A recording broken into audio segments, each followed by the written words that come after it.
मैंने क्यों क्यों करी थी ये गलती। मैंने साइकोलॉजिकली इवैल्यूएट किया था कि स्ट्रेस बढ़ गया था, केयरलेस मिस्टेक करी थी मैंने, क्यों एग्ज़ाम लिख रही हूँ मैं, यहाँ तक क्वेश्चन मुझे पूछने पड़े। कभी रिजल्ट का इस एग्ज़ाम में सोचना भी नहीं चाहिए। This is very futile to think हाय मेरा हो जाएगा या नहीं। तो अपने फेलियर को प्लीज़ आप बहुत प्यार से एम्ब्रेस कीजिएगा। उस दिन मुझे लगा कि अगर रिजल्ट मेरे फेवर में नहीं है अप्रैल का। हेलो एवरीवन, मेरा नाम ईशानी है और इस साल के यूपीएससी सिविल सर्विस एग्ज़ाम में मेरे रैंक 79 आई है। This is my fourth attempt and मेरे थर्ड अटेम्प्ट में मुझे इंडियन रेवेन्यू सर्विस मिली थी।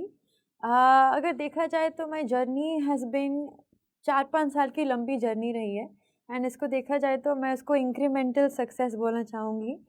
मेरे फर्स्ट अटेम्प्ट में मेरा प्रीलिम्स नहीं हुआ था, मेरे सेकेंड अटेम्प्ट में मेरा मेंस नहीं हुआ था and in my third attempt मैंने इंटरव्यू क्रैक किया था, आईआरएस मिली थी और फोर्थ में मुझे रैंक 79 मिली है। तो ऐसी जर्नी रही है कि I have not repeated the same mistakes. जो भी गलतियां मैंने करी थी अपने पिछले अटेम्प्ट में, मैंने उसको रिपीट नहीं किया। शायद नई गलतियां करी होंगी इस साल, but I have not repeated the same mistakes. तो ऐसी जर्नी रही है मेरी 4-5 सालों की और देख के ऐसा ऐसा कभी नहीं मैंने सोचा कि रिज़ल्ट का मैं इंतज़ार करूँगी, बट रोज़ मेरी हैबिट्स अच्छी थी। मैं पढ़ती थी, उठती थी and I would only focus on उस दिन का डेली टारगेट। थोड़ा-सा मैं रिवाइंड करूँ तो मेरे स्कूल की लाइफ मेरी बहुत एकेडमिक थी।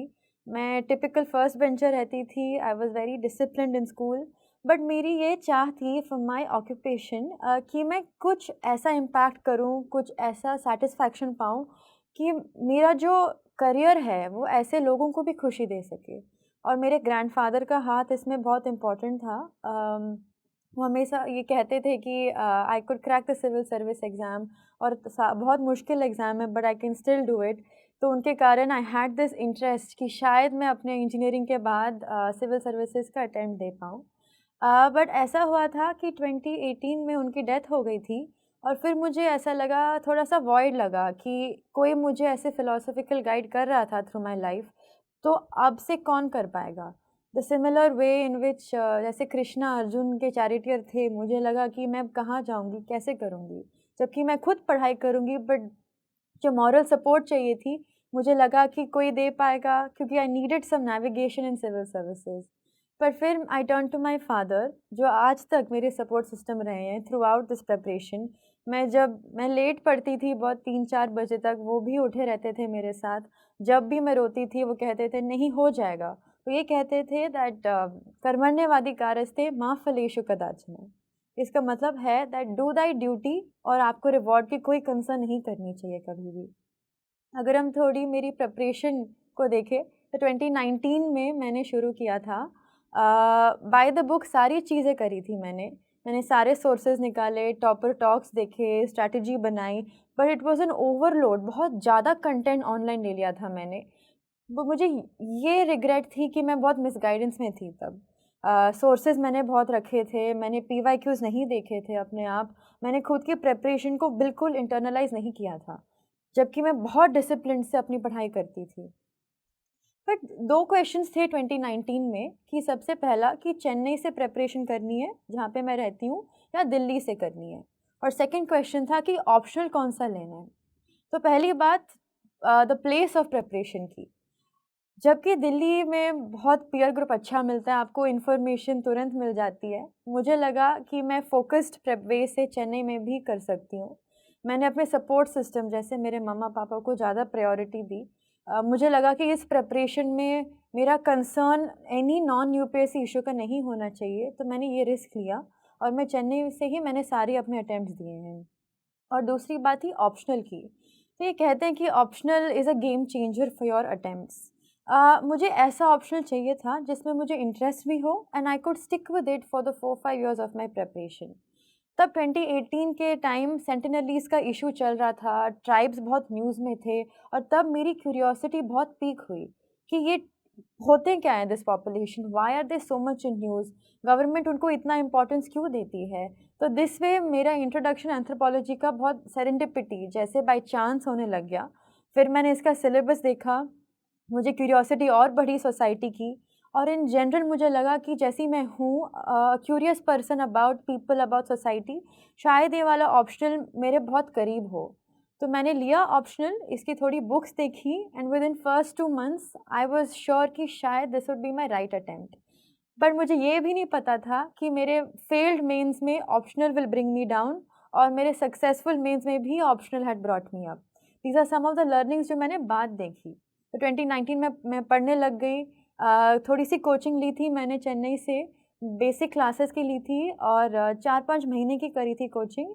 उसके बाद मेरा फ्रैक्चर हो गया था, I also had a surgery. तो physically my body was trying to keep up with my mind और थोड़ा सा मुश्किल टाइम था, बट मैं पढ़ती गई। बट मेरा सबसे फेवरेट और वर्स्ट फेलियर आया 2020 के फर्स्ट प्रीलिम्स में। जबकि मैंने साल भर कर बहुत अच्छी पढ़ाई करी, in those 2 hours of prelims मेरा कुछ भी नहीं हुआ था। तब मुझे लगा कि ना तो मेरी एग्ज़ाम की नॉलेज अच्छी है, ना तो मैंने स्ट्रैटेजी अच्छे से करी थी, and I had not seen PYQs very well also. हर क्वेश्चन जो मुझे स्ट्रेस देता था इन द 2 आवर्स, अगले क्वेश्चन में और स्ट्रेस बढ़ जाता था उसका। So I knew that this attempt was my worst self, I could not handle the pressure and I wasn't prepared. 2020 के प्रीलिम्स के बाद मैं गई अपनी पेरेंट्स को, मैंने बोला कि शायद इस साल का ना हो attempt and I may not be able to do it. So I took a 2 month break और मैंने सब कुछ किया जो मैंने 1-2 साल में नहीं किया था। I saw movies, I took a very good break, I went very internal.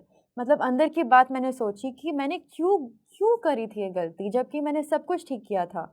मॉक्स दिए थे, पढ़ाई करी थी, टॉपर्स की स्ट्रैटेजी फ़ॉलो करी थी। बट दिक्कत ये आती है यूपीएससी में कि आप एक्सटर्नल पे इतना फ़ोकस करते हो कि आप इंटरनल को कम्प्लीटली भूल जाते हो। क्यों एग्ज़ाम लिख रही हूँ मैं, यहाँ तक क्वेश्चन मुझे पूछने पड़े उन 2 महीनों में। इसी दौरान मेरी मुलाकात हुई विकास सर और ब्राइट सर से। 2 मेंटर्स थे जो खुद एग्ज़ाम के सिस्टम में थे और उन्होंने मुझे बहुत गाइडेंस दी। उन्होंने समझाया कि एग्ज़ाम का स्ट्रक्चर क्या होता है, माइंडसेट क्या होता है, एरियाज़ ऑफ फ़ोकस समझाए, तो उनको भी मैं अपना चैरिटियर मानती हूँ। फिर मैंने 21 की पढ़ाई करी अच्छे से और ये जो 4-5 महीने थे प्रीलिम्स के फेलियर के बाद, मैंने पोस्ट-इट्स निकाले 100 और हर क्वेश्चन पे लिखा प्रीलिम्स पे। सेट बी था मेरा कि 2020 में क्यों गलतियाँ करी थी मैंने। मैंने साइकोलॉजिकली इवैल्यूएट किया था कि स्ट्रेस बढ़ गया था, केयरलेस मिस्टेक करी थी मैंने, कुछ मिस कर दिया था, रिविज़न नहीं करी थी। अब तक वो जो 2020 की बुकलेट है with my post-it's, it's my Bible for the entire exam. तो ये सीख मैं बताना चाहूँगी कि अपने फेलियर को प्लीज़ आप बहुत प्यार से एम्ब्रेस कीजिएगा। ये मत सोचना कि आप फेल हो गए तो आपकी कोई गलती है, आपकी प्रोसेस की गलती थी वहाँ पे। तो मैंने वापस देखा, इंटरनलाइज़ किया और 2021 में ये सारी सीख लेके मेरा 21 में प्रीलिम्स हो गया था। पहली बार अपना नाम देखा पीडीएफ में, अपना रोल नंबर देख के मुझे खुशी हुई कि अच्छा ऐसे छोटी-छोटी विक्ट्रीज़ एग्ज़ाम में आ सकती हैं। बट ये अगर आप मेरी बात सुनो तो आपको लगेगा कि मेंस की प्रिपरेशन मेरी तो बिल्कुल हुई नहीं थी और यही प्रॉब्लम थी मेरी। क्योंकि प्रीलिम्स इतना बड़ा प्रॉब्लम थी मेरी, आई वाज़न्ट श्योर कि मेंस होगा या नहीं। तो फिर मैंने जल्दी से 3 महीने कुछ किया, मेरे basic notes on defence, agriculture ये सब बिल्कुल तैयार नहीं थे। But I had some knack of answer writing, तो मेरा समहाउ मीन्स मैंने I have finished the papers. But जब मेरे मार्क्स आए, I had not cleared the mains. मार्च में आए थे रिजल्ट्स और बहुत दुखी हो गई थी मैं क्योंकि I will have to write prelims again. फिर भी आई न्यू कि ठीक है, I have overcome a failure once. I cried a lot in the next 2 days. फिर उसके बाद मैंने सारे पेपर्स देखे अपने कि कौन सा पेपर गलत गया था, क्यों गलत गया था। फिर मुझे थोड़ा डाउट हुआ कि is civil services the right way for me, maybe I should take another career path, क्योंकि इतनी सक्सेस दिख नहीं रही थी एग्ज़ाम में मुझे। तो मैंने कैट एग्ज़ाम भी लिखा था, आईआईएफटी का भी लिखा था and I did clear these exams. जबकि ये बहुत प्रेस्टिजियस यूनिवर्सिटीज़ हैं, मेरे अंदर there was a voice that said कि अगर आपकी गाड़ी इस डायरेक्शन में जा रही है, let's not take a left और राइट अभी तक। तो I felt that I was unfinished.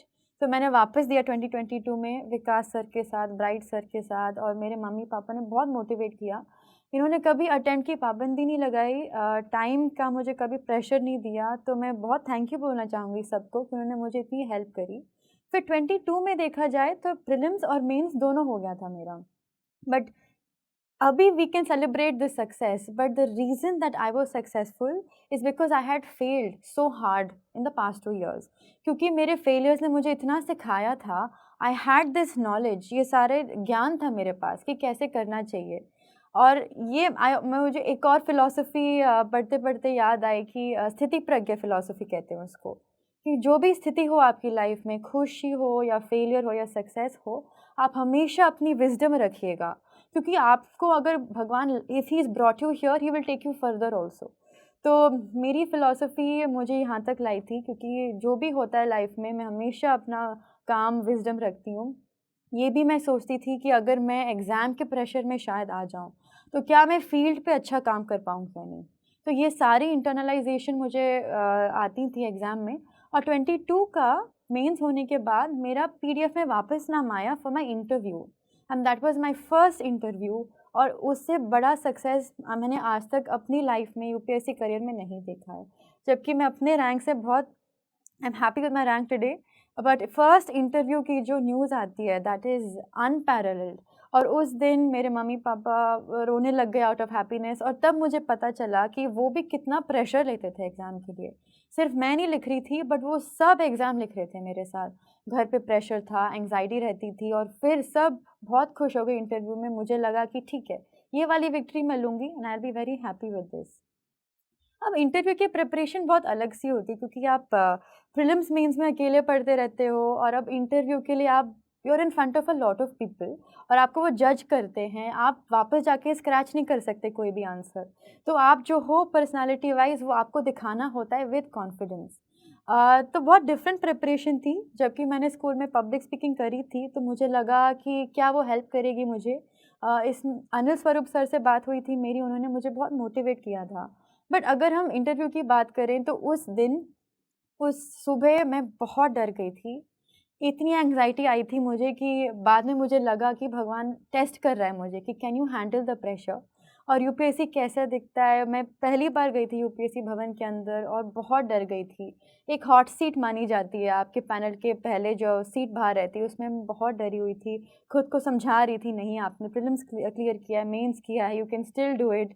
फिर अंदर जाने के बाद बोर्ड बहुत कॉर्डियल था, और मेरे डैफ पे भी सवाल थे और करंट अफेयर्स पे भी सवाल थे। मेरे मार्क्स आए थे 182, जबकि उसको गुड स्कोर माना जाता है, बट मुझे लगा कि मेरा प्रोसेस इतना फ्लॉड क्यों था? मैंने इतनी प्रेशर लेने, मुझे क्यों, why did I take the pressure? Why was I not handling myself better?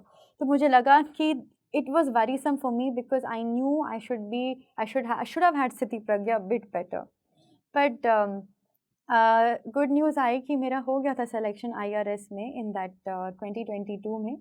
जबकि मैं बहुत खुश थी अपने रैंक के साथ। 291 आया था। Optional brought me further and my other papers brought me further. पर मुझे लगा कि क्या मैं और पुश कर सकती हूँ इसमें। अगेन अनफिनिश की फीलिंग आई थी कि मैं पुश कर सकती हूँ। Has my potential been reach completely? जो मेरे लोग आगे हैं, क्या वो मुझसे सच्ची में बेहतर हैं? तो मुझे लगा कि एक और बार मैं ट्राई करती हूँ। और प्रीलिम्स शायद 4-5 दिन में ही था, और फिर मैं बहुत थकी थी एग्ज़ाम से लेके, पर मैं गई 23 का प्रीलिम्स लिखा, और थोड़ा-सा शॉक था क्योंकि पेपर का पैटर्न बदल गया था। बट फिर अगेन वॉइसेस याद आई कि नहीं, पेपर अगर बदल भी जाए, उसका एसेंस सेम रहता है। Areas of focus, examiner mindset, और ये सारी चीज़ें एक ही रहती हैं। तो even if your pattern changes, do not change your strategy very randomly in the exam. I had remembered my 2020 failure and I said I will not repeat this. तो अगर आप देखो, तो अपने फेलियर को एम्ब्रेस करना, याद रखना कि मैंने गलती करी थी, प्रोसेस में मैं वापस नहीं करूँगी। This is how you can clear this examination. छोटा छोटा डेल्टा आता है आपको।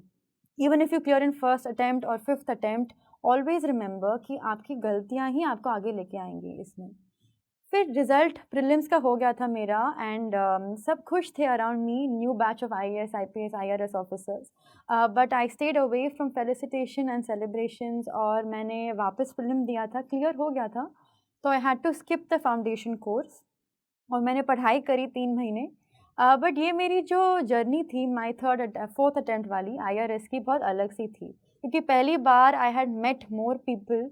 आई had met my peers, I had made 2 good friends, Rohit and Animesh, जो मेरी पीयर ग्रुप थे, मेरे साथ वापस दे रहे थे एग्ज़ाम। और फिर पहली बार मैं दूसरे लोगों के साथ थी। तो इन मैनी वेज़ उनसे सीखने को मिला, उनके टिप्स देखे, उनकी जर्नी सीखने को मिली एंड आई रियलाइज़ कि मेरे जैसे बहुत लोग मेहनत कर रहे हैं। पर थोड़ी-सी फटीग आ गई थी क्योंकि we were reading the same books again और फिर लग रहा था क्या इस साल भी हो सकता है? पर फिर भी मैंने हिम्मत करके दिया था। बट ये मैं बताऊँगी कि प्रेशर कम था इस साल क्योंकि आई न्यू कि आईआरएस में भी मैं खुश रहूँगी, मैं अच्छा काम करूँगी। फिर समहाउ करते-करते इंटरव्यू का कॉल भी आ गया। वापस मुझे याद आया कि पिछले इंटरव्यू से पहले मैं कितनी हिल गई थी and I should not repeat the same process this time. तो फिर मैंने सोचा कि क्या मेरी प्रिपरेशन में गलती थी? तो फिर मैंने इस साल ज़्यादा रीडिंग करी, मैंने अपने आर्टिकुलेशन पे ज़्यादा फ़ोकस दिया। आर्टिकुलेशन होता है कि आप अपने आइडियाज़ को कितने क्लियरली बोल सकते हैं in a very precise manner, in a way that people are paying attention to you also. तो मैंने उस पे इम्प्रूवमेंट किया, आर्टिकुलेशन बढ़ाया, दूसरों से बात करती थी, खुद के पॉडकास्ट निकाले, अपने फ़ोन पे रिकॉर्ड किया, कोई भी इश्यू जो मुझे लगता था ऑफ टॉकिंग पॉइंट, तो I kept talking, I kept going since I knew कि ये वाली इंटरव्यू की प्रिपरेशन थोड़ी लोगों के साथ होती है, I started dressing up better like a bureaucrat, sari पहनना ये सब किया, small small things that would instil placebo कि हाँ, मैं शायद अपने गोल के तरफ और पास जा रही हूँ। मेरी डेट इस साल जल्दी आ गई थी, जनवरी में ही थी और दिल्ली की ठंड में मैं गई थी। पहली बार I was in Delhi in the winters और फिर मैंने अपना अटायर चेंज किया, रेडी हो गई। आज खुशी से गई थी मैं इस साल कि इस साल आई विल बी माई सेल्फ और जो भी जज करे it is completely fine but I will give it my best shot. और इस साल वापस हॉट सीट पे गई, फिर बैठी, फिर डिफरेंट चीज़ें सोची कि नहीं इस साल हो जाएगा। वो क्वेश्चन पूछेंगे, मैं सबको कंफर्टेबली बताऊँगी और मेरा इस साल का इंटरव्यू भी करंट अफेयर्स पे था, डैफ पे था और सर्विस पे था। बाहर निकलने के बाद इंटरव्यू से यू कैन नेवर जज कि कितने मार्क्स मिलेंगे आपको और कभी रिज़ल्ट का इस एग्ज़ाम में सोचना भी नहीं चाहिए। हम बिल्कुल कंट्रोल नहीं कर सकते हमारा कॉम्पिटिशन, क्वेश्चन पेपर करेक्ट जो करता है, कुछ भी नहीं कर सकते। तो this is very futile to think हाय मेरा हो जाएगा या नहीं। सिर्फ़ अपने प्रोसेस, अपने हैबिट्स, अपने इमोशनल क्वोशंट को we have to keep running. तो ये मैंने सोचा इंटरव्यू हॉल में, मैं बाहर आई और मैंने पहली बार 4 साल के बाद थोड़ा-सा I had little fun in life, I met my friends, family को टाइम दिया, हम घूमने भी गए, तो ये मुझे बहुत अच्छा लगा कि I was balancing life a bit more. जब एग्ज़ाम थोड़ा-सा कंट्रोल में आया, I was able to let go और मैं थोड़ा-सा अपने आप को इन अ बैलेंस्ड वे भी एन्जॉय कर रही थी। रिज़ल्ट आया और उस दिन मुझे लगा कि अगर रिज़ल्ट मेरे फ़ेवर में नहीं है अप्रैल का, तो फिर भी मैं थोड़ा रोऊँगी but I might write again, I will be prepared for the worst और ऐसा कुछ नहीं है लाइफ़ में which I will not be prepared for. तो 15 सेकंड मैंने खुद को कंट्रोल किया and then I opened the result. इस साल मुझे पता था कि अगर आगे-आगे पेजेज़ में नाम नहीं है, तो शायद मेरी सर्विस प्रेफ़रेंस भी ना नहीं मिलेगी इस साल। तो मैंने स्लोली अपना नाम देखा और 60-66 तक मुझे थोड़ी होप्स कम होने लग गई, हर नाम जो मेरा नहीं था और तुरंत मैंने कहा 79 पे देखो मेरा हो गया और फिर मेरे मम्मी-पापा बहुत खुश हो गए, वो रोने लग गए और वो चिल्लाने लगे कि अच्छा finally she is not studying और उस दिन भी मुझे लगा कि ये जो जर्नी थी मेरी उस वही मुझे याद आ रही थी कि मैंने रैंक नहीं सोचा, मैंने ये भी नहीं सोचा कि कौन-सी सर्विस मिलेगी, किसके कॉल्स आ रहे हैं। मैंने भगवान को थैंक यू बोला कि मेरी जर्नी को आपने इतने प्यार से रखा एंड कभी मैंने सोचा कि फर्स्ट अटेम्प्ट में ही हो जाए, नहीं। मैं अपनी जर्नी में कुछ भी नहीं चेंज करूँगी। It has made me who I am today और कुछ चीज़ें हैं जो मैं आपको बताना चाहूँगी। पहला है कि ये वर्ड जो टेनासिटी बोलते हैं, इसका मतलब परसिवियरेंस और हार्ड वर्क से थोड़ा डिफरेंट होता है। टेनासिटी ये होता है कि आप जो भी कर रहे हो लाइफ में, आप अपनी अप्रोच को बदल के करें। Try not to repeat the same mistakes you have made in anything for the next attempt, whatever it may be. A very small triumph या कुछ आप बाद में लाइफ में करें, तो सेम चीज़ मत रिपीट कीजिएगा। अगर कोई पूछता है कि टॉपर्स और जो एस्पिरेंट्स में फ़र्क होता है, यही होता है कि एक्सपेक्टेशंस अपने रिज़ल्ट से कम रखिएगा बट टेनेशियसली अप्रोच बदलते जाइएगा। If you do the same thing, आपका रिज़ल्ट भी सेम ही आएगा। एक ही चीज़, एक ही कंटेंट करने से आपके मार्क्स भी सेम आएँगे, तो keep improving what you are doing. Second चीज़ है कि अपना सपोर्ट सिस्टम ऐसे रखिएगा जो आपकी सक्सेस से आपसे भी खुश हों। मेरा सपोर्ट सिस्टम मेरे चाइल्डहुड फ्रेंड्स थे, मेरे मम्मी पापा थे, मेरी नानी माँ थी जो बहुत सपोर्टिव थी मेरे लिए, मेरे मासी एंड ऑल ऑफ देम। और बस इनसे बात करती थी और जब डाउट था तो वो कहते थे कि नहीं हो जाएगा, you will still do very well. और नंबर 3, जब भी सेल्फ डाउट आता है आपके पास, आप अपने आप को ऑफिस में सोचिएगा या फील्ड पे सोचिएगा कि आप कितना अच्छा काम कर सकते हैं। इसको विजुअलाइजेशन भी कहते हैं इन मेनी फिलॉसफीज़, कि अगर आप सोचें कि आप वहाँ पे हैं, your brain can not differentiate reality from N aspiration, तो आपको you get more motivated and driven. तो एनविजन योर सेल्फ, सोचेगा कि आप फील्ड पे हैं और आप कर सकते हैं। तो मेरी पूरी जर्नी में आई थिंक मैं अपनी सक्सेस का क्रेडिट बहुत कम लेना चाहूँगी। इट हैज़ बिन मेरे mummy papa, my friends, family, relatives, Vikas sir, bright sir और सब मेंटर्स जिन्होंने मुझे बहुत सपोर्ट किया और मैं यहाँ तक हूँ। आई होप कि प्रीलिम्स भी पास आ रहा है, एग्ज़ाम भी पास आ रहे हैं। अगर आपको कुछ भी एंग्जाइटी है, आपको इम्पेशेंस लग रही है, एंग्जाइटी है, ये याद रखिएगा कि इस एग्ज़ाम का रिज़ल्ट आपको तुरंत उस दिन का नहीं मिलता। It is an exam where you have to wait every 3 months to see your results. So keep that patience going. Just you're doing this exam अपने लिए कर रहे हैं आप, to be answerable to yourself and your potential. So please keep all the noise, जो बाहर की आवाज़ आती है, advices unnecessary आते हैं, उसको बाहर छोड़ के सिर्फ अंदर की बात सुनिएगा, why you want this exam and you can definitely do it. So thank you so much. Hello aspirants, हम में से बहुतों का सपना है आईएएस ऑफिसर बनना, लेकिन ये जर्नी बहुत मुश्किल है। हम प्रिपरेशन कहाँ से स्टार्ट करें, कौन सा स्टडी मटेरियल यूज करें, कोचिंग लें कि नहीं, हमारे मन में बहुत क्वेश्चंस हैं, लेकिन हमारे पास शायद गाइडेंस पाने का जरिया नहीं है। और इसलिए बहुत एस्पिरेंट्स ने जोश से रिक्वेस्ट किया कि क्या जोश टॉक्स एस्पिरेंट्स को हेल्प कर सकते हैं उनकी इस जर्नी में। जोश टॉक्स पर बहुत ब्यूरोक्रेट्स और अनेक टीचर्स और कोचिंग्स आती हैं अपनी कहानी सुनाने। जोश टॉक्स ने उन्हें रिक्वेस्ट किया कि क्या ये कोचिंग्स जोश की फैमिली से बात करेंगे और हमारे डाउट सॉल्व करेंगी। डाउट्स जैसे कि प्रिपरेशन स्टार्ट कैसे करें, कोचिंग लें कि नहीं, कौन सी कोचिंग लें, ऑफलाइन या ऑनलाइन, कौन से स्टडी मटेरियल यूज करें, क्या कोचिंग फीस में कुछ माफी हो सकती है। तो एक कोचिंग और मान गई है, KSGIS अब हमें कांटेक्ट करेंगी और हमारे क्वेश्चंस को आंसर करने में हमारी हेल्प करेंगी। हम KSGIS से अपने सारे डाउट्स पूछ सकते हैं और घर बैठे अपने क्वेश्चंस को आंसर कर सकते हैं। इसके अलावा जोश टॉक्स ने KSGIS से ये भी बात की और रिक्वेस्ट की कि क्या वो जोश की फैमिली के लिए अपनी फीस में कुछ डिस्काउंट कर सकते हैं। आज मुझे बहुत ही खुशी है हम सबके साथ ये शेयर करने की कि वो मान गए हैं। जोश टॉक्स और भी टीचर से रिक्वेस्ट कर रहा है कि वो जोश के स्टूडेंट्स को घर बैठे फोन पर गाइडेंस और इन्फॉर्मेशन प्रोवाइड करें। तो नीचे एक फॉर्म दिया गया है, अगर हम चाहते हैं कि हमें इस इंस्टीट्यूट से फोन आए तो हम अपने नाम और नंबर शेयर कर सकते हैं। आपको जब फोन आए तो ये मेंशन करना मत भूलना कि आप जोश फैमिली के पार्ट हैं, ताकि आपको फीस पर एक्स्ट्रा डिस्काउंट मिल पाए। Best of luck to all the aspirants, जोश हमेशा हमारे साथ खड़ा है। जय हिंद।